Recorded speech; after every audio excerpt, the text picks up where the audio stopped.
This is an interesting panel, I would say.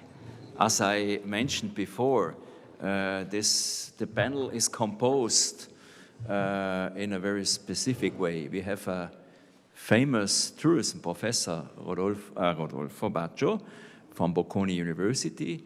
He's an untypical tourism professor, highly esteemed in the international scientific community. He's a physician. He's not a classical tourism researcher, and that's a good story. Yeah? I was an astronomer when I was. Yeah, an astronomer. Think about. So, this is a very close gap, a close link, Marco, to futures. Yeah? The astronomy, isn't it? No, exactly. So, Rodolfo is a futurist in its own.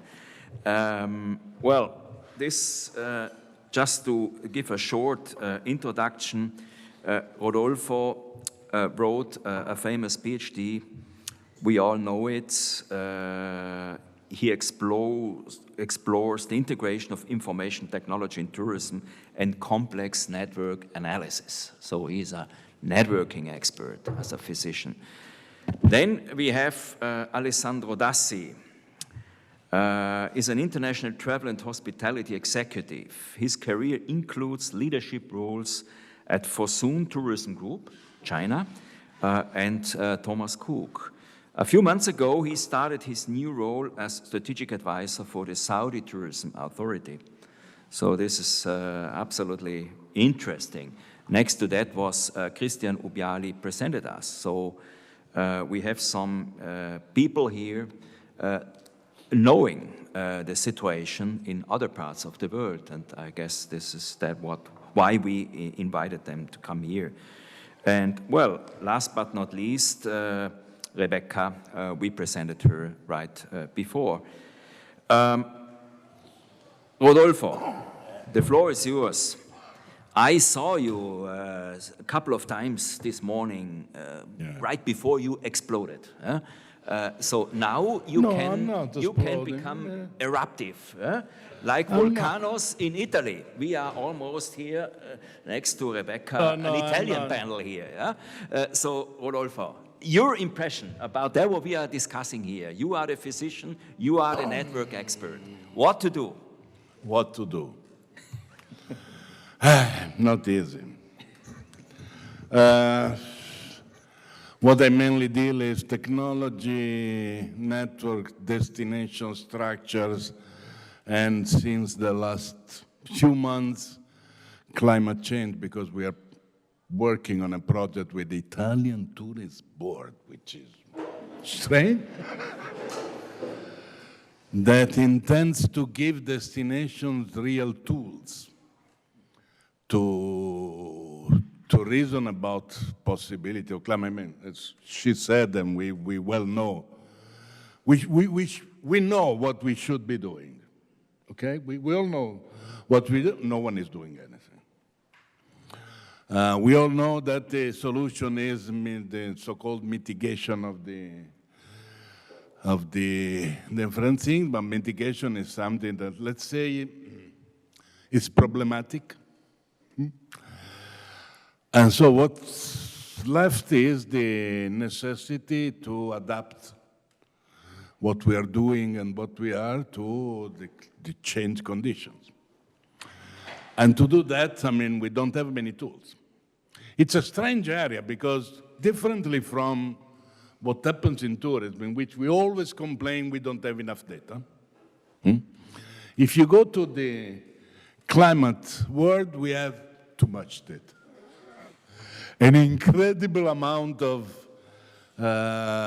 possibilities to do whatever, with the only little difficulty that's difficult to understand what they mean.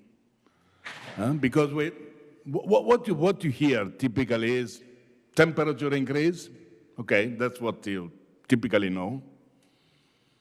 Doesn't mean anything. Because temperature increase, it depends on where, what you're doing.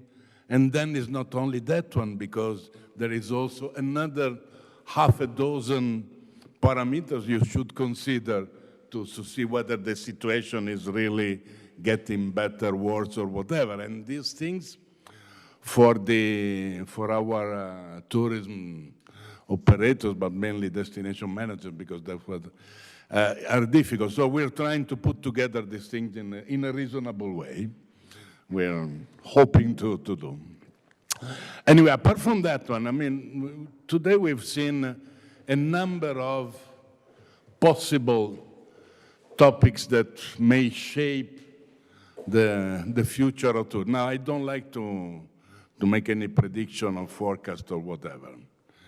I strongly support the idea of the late John Galbraith, famous economist, you know, that said that the only function of forecast is to make astrology reputable.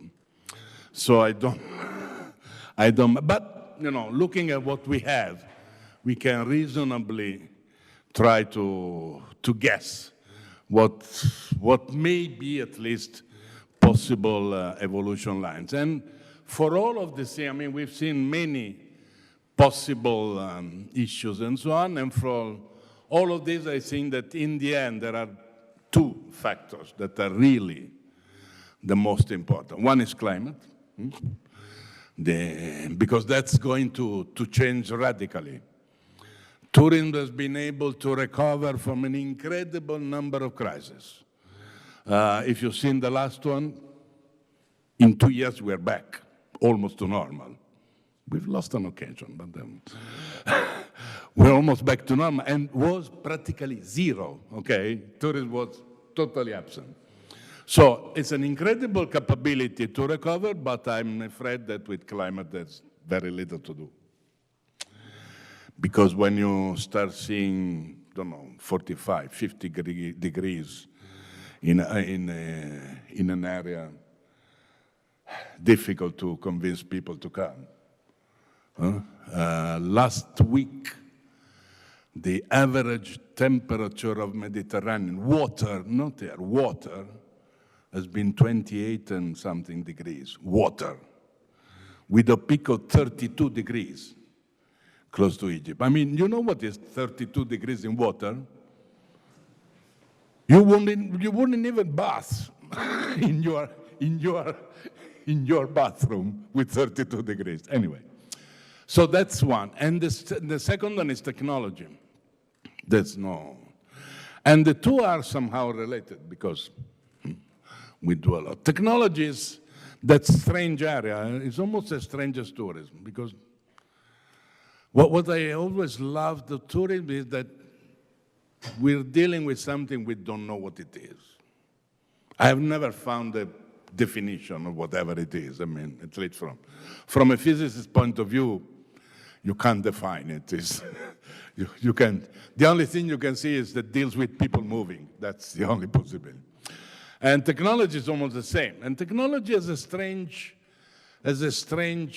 history. Basically, for the large audience, is a history of hypes, buzzwords, and something like that. I mean, don't know. For those who understand Italian, the word is tormentone. Because that's, you know, like the song that every summer you listen to for days and days. So we've been, you know, there's been the year of the smart, everything was smart, and then we've done what, robotics and so on, and then blockchain, and then metaverse, now it's artificial intelligence. Now we're waiting for the next candidate. I have some ideas, we'll tell next week what can be. And, you know, they're all at the, what Gardner says, names the peak of inflated expectations. You know, they're there. Everyone seems that you can't live without anything, today without AI. Everything is AI powered. I even found a cat basket, AI powered. You have the collar for your dog that is AI powered, so it can be recognized whether it's, and so I mean, whatever is AI powered. Now they're starting to understand that probably we won't get those advantages that we were supposing to have. So the question is, what the others? They disappeared? Any of you has heard anything about metaverse in these days? Blockchain disappeared. Finally, out of the spotlight, they're really developing. They're really working. And they're doing that base work that they haven't done so far. It's difficult. Because the real thing they should be doing, and they are not really, I mean, at least a little doing is to define a series of standards and define possibility of interoperability. Otherwise, we won't go on. But since they're working on this, and then we'll see many more, how to say, patchworks or agglomerations or ensembles of different possible technologies put together that will have an impact on whatever we do and obviously on tourism and on our movements, vacations, holidays, or business, or whatever it is. There are a couple of issues. And this, that technology, the relationship between tourism and technology will be strange. I mean, for many years, tourism has been at the forefront of technology.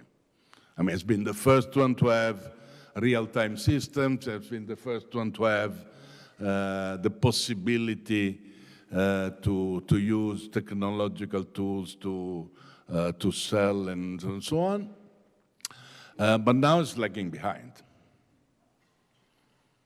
Reasons are many, mainly because of the high fragmentation of the sector that goes along with an incredibly high competition, excessive, for which if you find two hotels, they fight each other. They don't even think that they could put together their efforts to do something better. This should be the objective of a destination manager. That's a tough job to put them together.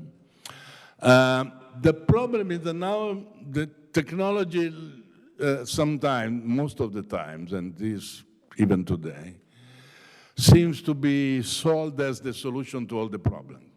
Who was talking about digital transformation this morning? I don't remember. So, yeah, Kejon? Digital transformation. We should have done 40 years ago. I mean, talking to digital transformation today, the problem is, and we have seen a couple of years ago, looking at a number of contributions, both of scientific and non-scientific and so on. The problem is that you put the accent on technology, and you seem to be thinking that technology may solve all your problems, and technology is the last thing you should be doing. What you should be doing is to rethink, revise deeply what you're doing and how you're doing, all processes, procedures, and so on. Because it's not possible, I mean, still today, 95, 98% of the tourism use processes and procedures that were born 200 years ago. Still working in the same way. And this is not compatible with the tools we have.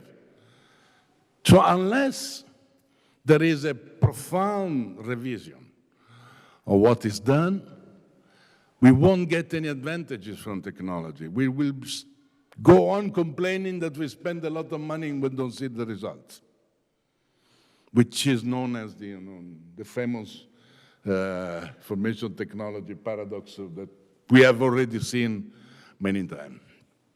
And this is mainly important if you, well, it's important if you are a single operator, mainly important if you manage a destination. If you are a destination manager, that's fundamental. Because you need to put things together, you need to try to favor a collaborative, possibly, collaborative atmosphere, at least by using the same tools, the same standards, and so on. I mean, the game, my database is better than yours, doesn't work here, you know?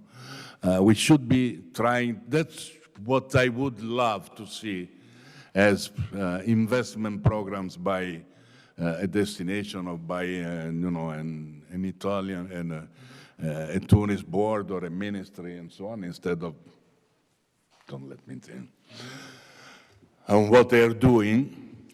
And, you know, with technology, you can have an incredible help for many of the tasks that are somehow related to what we call sustainable development and other myths, or climate change. No, because you can use in an intelligent and rational way many tools, many systems to help reaching certain objectives. Some are not, but.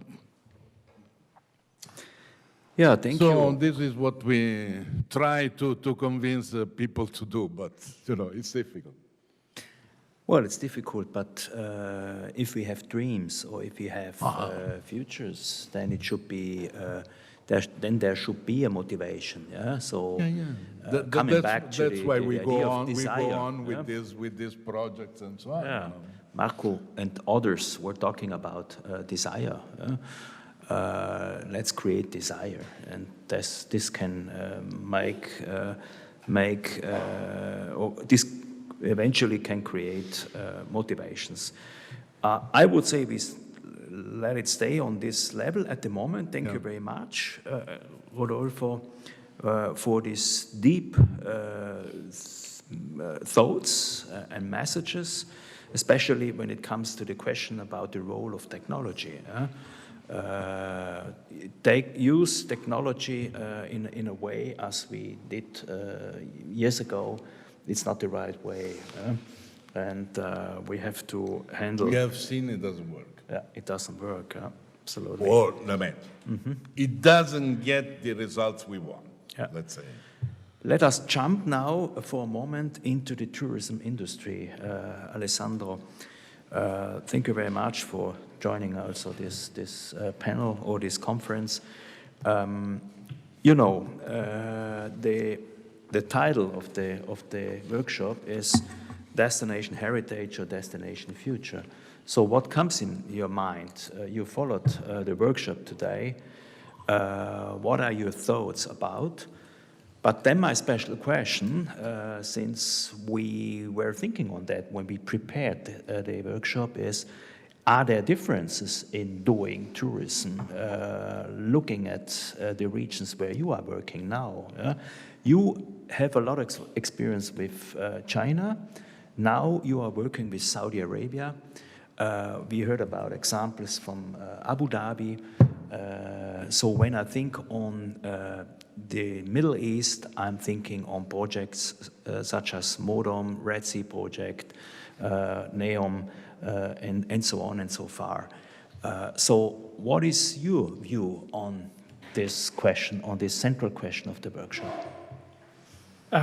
Well, first of all, thank you very much for inviting me. Pleasure to be here in the beautiful Bolzano. I feel bad because I came from London by plane and not by train, but I must say that the new, it's okay, the new Sky Alps I tried from London was a really great experience. So I think you guys are doing a great job here. I'll start with some thoughts about today. I think some great topics, some great points. I feel like I'm not from the tourism industry. I didn't grow up in the industry. I'm actually an accountant by trade, but I've been in tourism for a long time now, and I love the industry, and I love the kind of human connection that is a key aspect of it. And I feel that over the last few years, there's a definite trend where there's a kind of a risk of having a negative perception of tourism. And we heard about, issues like overcrowding, over-tourism, and we heard they use, carbon emissions and flights, all valid points. But I really would like not to lose sight of the positive aspects of tourism and how important it is. I would never want to take away to anyone the opportunity to go and see Venice or places like that. There's a kind of a romantic aspect to tourism, which I think is the right of everyone to do it. And I think there is a bigger role that can be played by the government and government organization, destination marketing organization, tourism board, Ministry of Tourism, in regulating. I think when things get unregulated is where creates a negative impact on the community and create unrest. I'll give a couple of examples. For example, in Mallorca, a place I know very well from my tour operator days. Look, it's overcrowded, yes, but why? Because you've got a lot of very cheap product that is offered, and both from the source market and the destination, which is not of great quality, and it's very mass product, 1 star, all inclusive. And we talked about tourism quality. Nobody is going to benefit from that type of tourism. The community is not going to benefit. The local people are not going to benefit. There's not going to be a great level of jobs created. So that's where a regulatory body can come in and put some rules around, minimum standards and things like that. There's definitely something that can be done, solutions that can be made to remove that kind of product, upgrade the offering, and bring more tourism quality. I've been to Madrid recently as well, and we decided to stay in Airbnb. You get, I don't know if you've had this experience as well, but you get to these very nice historic buildings, and you go inside, literally 90% of the apartment have that Airbnb lock outside. And that clearly, if you live in that building, if you grow up in that building, you're not going to be happy about all these tourists coming. But surely that's where a body like a tourism board or an organization can help, and banning Airbnb is not the solution. But creating a regulatory framework which can be used also by Airbnb to then regulate those activities, I think that helps. Making sure that the price is right, making sure there's the right licensing process. There's an example of what Oman has been doing recently, which I've been looking at. They wanted to launch vacation rentals. Short-term rentals is a new accommodation type that is growing really fast. And they've partnered with a company called Under the Dormer Group, that they created a technology platform. So they empower this technology platform to ensure that anything that comes to the market is properly licensed, properly priced, properly curated. So any short-term rental that becomes distributed will go through that platform. So they are opening up a huge market that tourists can benefit, but in a regulated way, so everyone can benefit. I think that is one example of initiatives that we can learn from the West. And you asked me the question about the difference, and I think the difference in the role of the public sector is a big difference, I find. In China, public and private sector are blended together, and Wolfgang can maybe speak more than me about it, but there is this kind of combination that is ingrained, embedded in the society, in the economic society. So actually working with the public sector, with the government agencies, is part of life. I think in the West, we feel like you have the public sector and they have their own scope of work, and then there's the private sector and they have their own scope of work. Just an example, like in the UK, when we had to build an app to check if people were vaccinated or not, they mandated and they built an app from scratch. In China, they would never think, the public sector would never think of that. They use the technology platform, their Alibaba and WeChat and Tencent, and tell them, look, can you do this for us? And, they don't look at it as okay, well, what's the benefit to me or what's the profit?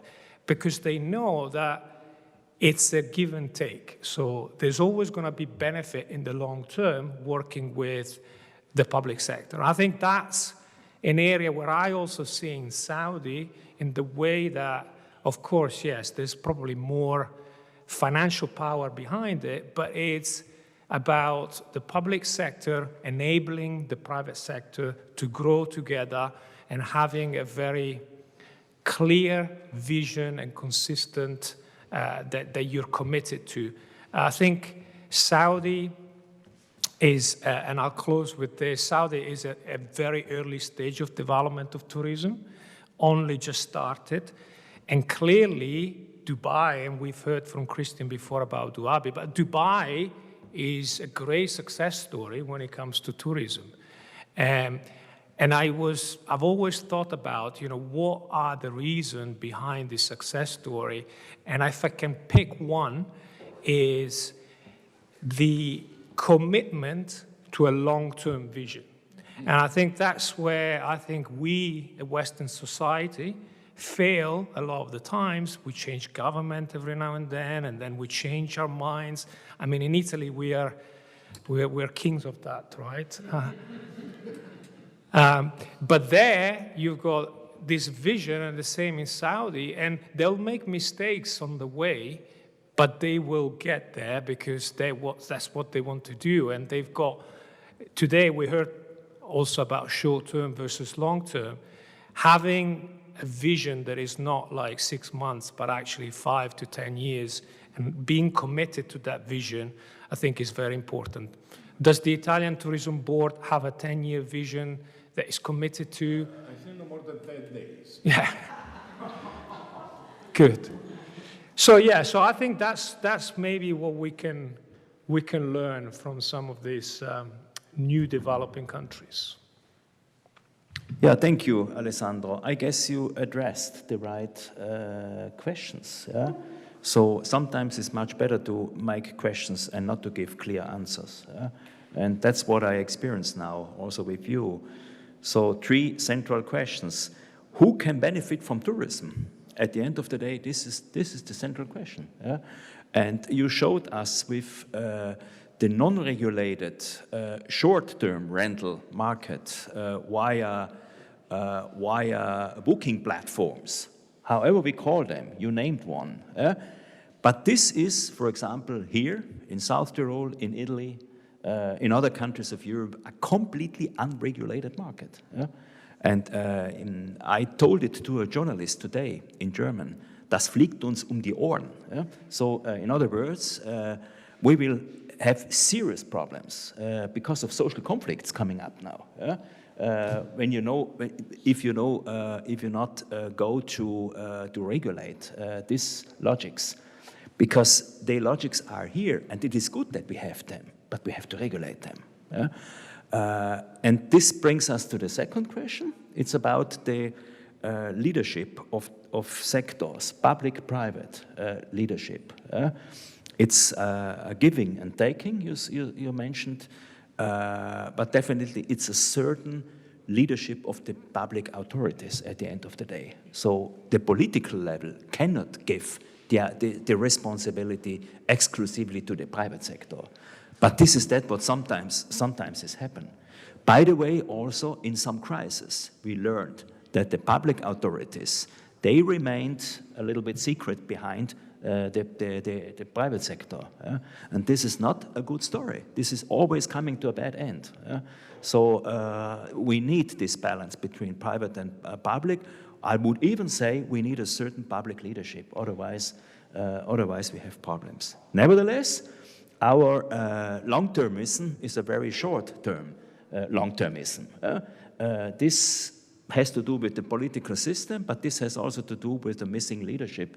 I like very much the message of the tourism director of Bressanone, Brixen, today, when he told us, my problem is that failure is not allowed.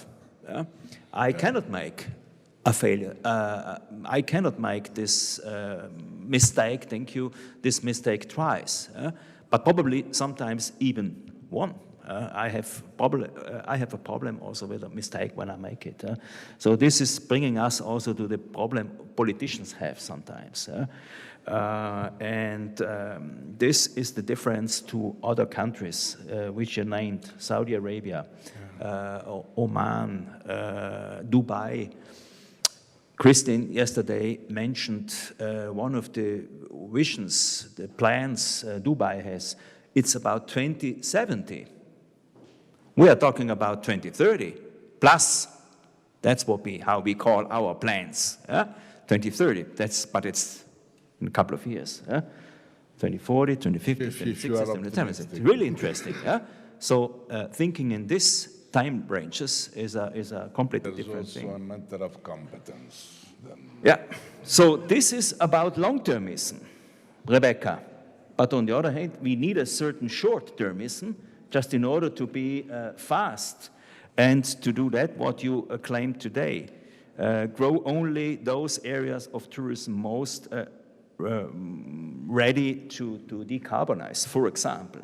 So that's not what we can discuss in 27. We need a vision, but what about this relation between long-termism and short-termism? Yeah, absolutely. I think it has to be both. We have to have that long-term vision to know where we're going and in order to know what we need to do tomorrow, because otherwise we're just solving the problems of today and tomorrow without looking at that long term. And I think that applies to destinations as well. We worked with a small, fairly small destination in the UK recently, and we got them to imagine 2050, what they wanted their destination to look like in 2050. And it's a coastal destination, so they said, we'd love to have water taxis. We could use the sea. We don't use the sea for transport. It's all road transport. It's all high emitting, etc. So we said, well, that's great. You can't have water taxis next year. You probably can't have them in 5 years, but you could have them by 2040, maybe. But what do you need to do now? Who do you need to speak to tomorrow? Who do you need to engage with? Who can you influence? Who can you advocate to? So I think it's that combination of both. It's the long-term vision and understanding where we need to get to, but what we need to do tomorrow to make a start on that as well. Mm-hmm. Yeah. So now coming, thank you very much, Rebecca. I mentioned before Hero, yeah? So the first of the events now, carbon neutral, yeah, walking this way, this path. Is that now becoming right normal? Yeah. So you were mentioning us, Christian, the importance of sports events. Sports events do not only have an economic impact, not only a touristic impact, but especially a social and a cultural impact. That's what I learned today. It's about identity building. It's about to be proud of something. But on the other hand, sometimes could also imagine, well, now you like to have in these countries Formula One. Then you like to have the World Championship in football. Then you like to have all the tennis meccas of the world. You try to collect there. Everything. So can it be that this is just the same what others did in the past? Or is it even same more of the same? Or is it important to take the same pathway as other countries, Western countries, did in the past? That's what my question was today when you made your presentation. I think it's very interesting, and just in GCC, as Alessandro was mentioning, it's also fairly easy to take decision, and as being an absolute monarchy, there is a bunch of people deciding, very limited, and then they are cascading, and the decision is just actioned. But also on the other side, from an event perspective, the ambition, I think, is to become really, to found a new paradigm for sports. Also in terms of, or start talking about sporting destinations, so the like-minded people that they practice, for example, cycling or mountain biking, to reunion in a specific country to enhance their experience. It's all about that. And the good thing in the Middle East, to answer your question, is also the fact that we operate in a system where, from our side as an expat and the local, there is a kind of a a silent agreement, 100% responsibility, 0% blaming, where every lesson learned is really every day capitalized. So we are really trying to our best to transfer this culture to this new society as well. And look, as I teach at the Sorbonne as well, I noticed that it's kind of weird because a lot of my students have a very good job already, but they are there to learn more about what they have been placed to do. Secretary General of Sports Council, people just fresh from the degree coming over and say, oh, look, I've been put here. Can you tell me a little bit more about how to bid for a mega sporting event? And then obviously the conversation is there. And they're very keen to learn that there is this kind of humbleness, believe it or not, that really allows them to accelerate on this perspective and understand that it's not the Cristiano Ronaldo that makes the difference, but the fact that you are inspired 1 million people in the country that are born and raised there, Emirati or Saudi or whatever, and the new population of that region to practice more sports, to be healthier, and potentially to be professional or sporting legend in the future. That type of role is really the basic by which the paradigm is changing. So no more show, but more sports.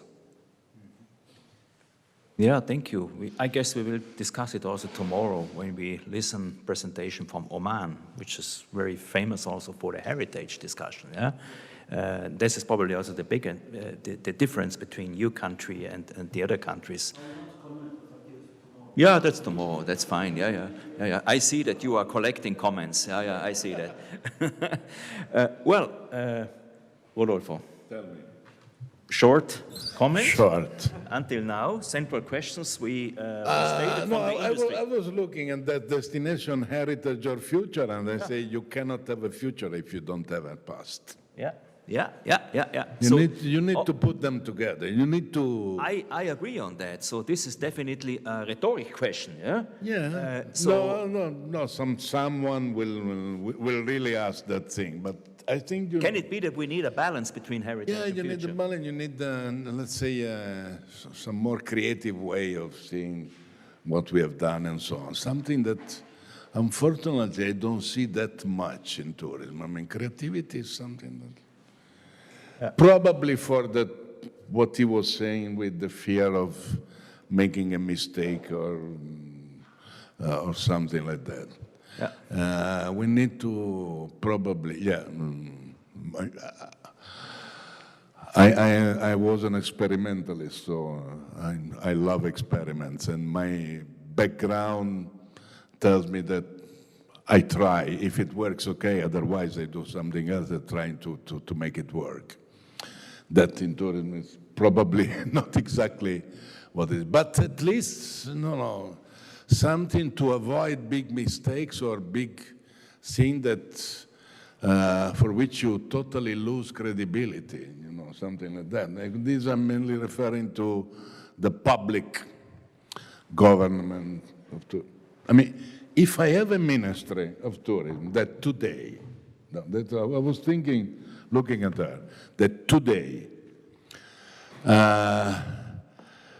puts 400 million euros on the table to revise ski lifts and artificial snow systems, what credibility can have a minister like that? Yeah. I mean, how can you think that they will understand what the issues, the problems are, and so on? That's my problem with this country. But yes, I think we need to be a bit more courage, a bit more willingness to. Some do. I mean, there are some. I mean, it's not always that bad and so on. There are some, but there are not too many. I mean, still too few. I'm an incurable optimist, so I hope that things will do. But anyway, these are things that should be done. For example, we were talking about regulation of this thing. That when Airbnb arrived to Italy, some of us, obviously not heard of, started to say that, well, look, they will develop, no, there's, but they will develop, then we may need to think about, not much, but basic rules. No. Now you don't do anymore. Because now it will be a pain to enforce rules or something like that. Yeah. So the short-term vision, 10 days, maybe a bit more, but surely not more than 1 year. And the problem is that this is a world in which you need to have a long-term vision. Otherwise, it doesn't work. Yeah, thank you. I guess this is now a good link to the discussion we had before. Let me just make a last question to Alessandro, if you allow. Coming back also to the question how integrate the big challenges such as climate change into the product and experience development. We were talking about experiences, events, and so on. Yeah? How you experience that fact in these countries.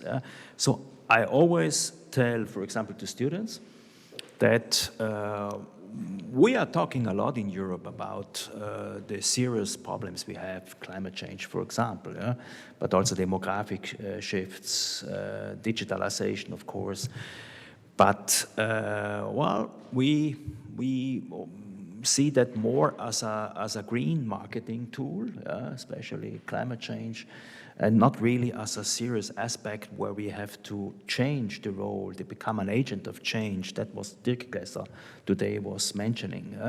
So is the tourism sector, or let me say, are the responsibles of the tourism development, do they have a broader concept of the life, and of the, I don't know how we can face these challenges, than in our regions, than in Italy, than in Germany and in other countries? You know all these countries.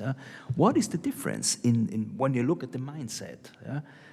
Do they really seriously include in the development of the experiences these problems much more, much deeper, much serious? I'd say the answer is yes. Mm-hmm. And there is a big advantage of GCC countries and developing countries starting from scratch. When you build something new, now sustainability is ingrained and embedded in all constructions. And look, they use best designers, best construction companies. So the sustainability aspect is really at the base of everything that has been built. Which is a great thing. I think, look, there's the role of tourism. Today I heard the word catalyst for change, and I think maybe that's a bit, it's difficult because it's a business, right? So it's all about making money. And I think the biggest question and issue for tourism companies and destinations is maybe not so much about how we contribute to the improvement or how we try and stop climate change, but actually it's how we adapt, because climate change is irreversible in some aspects. So, and look, I think, places like Greece, for example, it may get to a point where maybe it's too hot for us to visit Greece in August and July. So actually, what we need to think about is creating destination for March and October. And that means airport connectivity needs to change, the contracts with the labor will need to change, extend the labor contract. So those are the things that, as destination, and I used to run a hospitality company with hotels in Greece and Turkey. That's what you're thinking about. So there's also that aspect of survival, or how tourism destinations survive. I think when you start from scratch, there's a bit of an advantage, really. Yeah. Last comment, short comments. Christian, Rebecca. Well, I think that Alessandro said very, very well, and the capacity still to adapt to the market and create new opportunity for tourism. And in GCC, we are seeing that every day has obviously not having a summer. Sorry, don't make me wrong. We have a summer, but it's too hot. It's too hot to develop at the moment. It is really essential for us to think out of the box and try to work around different frameworks at the political level, but also at operational level in order to create business opportunities that are sustainable. And at this regard, I think that this long-term vision really is helping us as a professional in other countries to bring the expertise and see, okay, the profitability of a business is not only the money that we are making now, but it's the prospect that we are creating in the future in order for the business to be, to have the right prosperity, for the people to have the right opportunities. Rebecca? Thank you. I just wanted to think about lenses when we look at tourism development. We like to think of looking through particular lenses at how tourism's developed, and I think for us, climate is obviously one of those, and the other is that question of who benefits, both of which we've touched on today. So in terms of climate, I just, thinking about that point about, climate change is real. We all are already where we are, absolutely, and it is a question of adapting.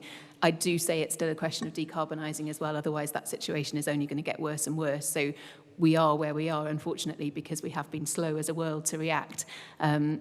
So it is really important still to decarbonise and still to focus on what I was talking about earlier, but also, absolutely to adapt and to create opportunities from that as well. And I think in terms of that second lens of who benefits, I think there are opportunities actually with shifting visitor patterns to spread visitors over geography, over seasons, as you were saying, in sort of the spring and autumn seasons here in Europe, but obviously the lower seasons elsewhere. That does open up opportunities, but I would also encourage that looking at tourism development through the lens of who benefits.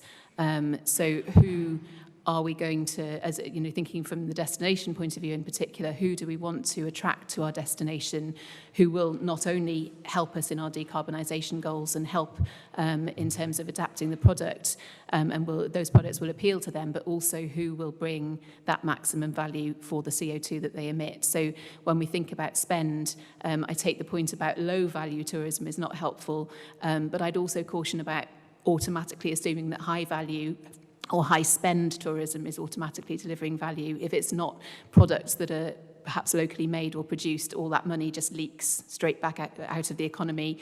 So looking really carefully at spend, looking at what people are spending their money on, what markets we can attract who will really benefit the local economy deeply and sustainably. That would be another way to approach it. Yeah, thank you. I would like to close looking at Marco. We started with the UNESCO discussion this morning. By the way, I never saw that many UNESCO chairs in one room. Roland, Marco, Michael, and also Kurt Luger. He will this evening make a presentation in Val Gardena.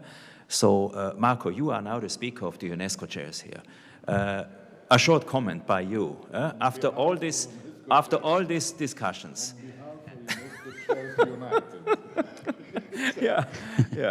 So just a very short. One of the things that I pick up from the panel was that the long-termism. Of course, being a professor of future studies, I really love that word, and it's becoming more pressing. And I was working for a couple of years for the Dubai government, so we learned quite a few things there. About the long-termism, but I remember the story that I heard there from them, how the business, tourism business, started in Dubai at that time, and this was the early 80s when then I think it was a sheikh or somewhere close to the sheikhs got the idea, and they went to the council of this Gulf region to suggest this, and what happened in that meeting was that everybody started laughing. What? Who would come to Dubai? It's only sand and sun. Come on. Crazy idea. No chance. And then we know what happened. You know, they persisted. They thought that there was an idea, and the whole thing started to develop. And the second thing that I wanted to say about it is that, yes, indeed, you can find a lot of long-termism, and I was always, you know, kind of impressed by how ambitious they still were after having all these ambitious goals that they have already been able to match. Now, but also it comes to some of our discussions within UNESCO's chairs that, well, yes, that happens more easy if you have an authoritarian regime, which is absolutely true. So it creates also the conditions in which these kind of a long-term commitments and that really keeps and not being swayed off by the next government can take place. And we see the advantage of that. So what we think, and I think we came to the common conclusion that, well, we need to have our own democratic version of a long-termism, and that can be done if there is a, you know, enough power and enough vision there to which parties, political parties, other operators, businesses can attach to. And that's, of course, much easier to be said than done, but that's exactly what needs to be done, because otherwise we're going to be shifting here and there and shifting our focus wherever we see that the opportunities are arising, and that's not the way we need to be dealing with these issues. So that was my short comment.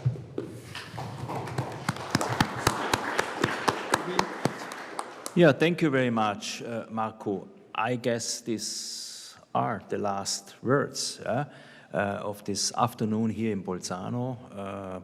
Thank you very much, especially a big thank and another applause to the podium here.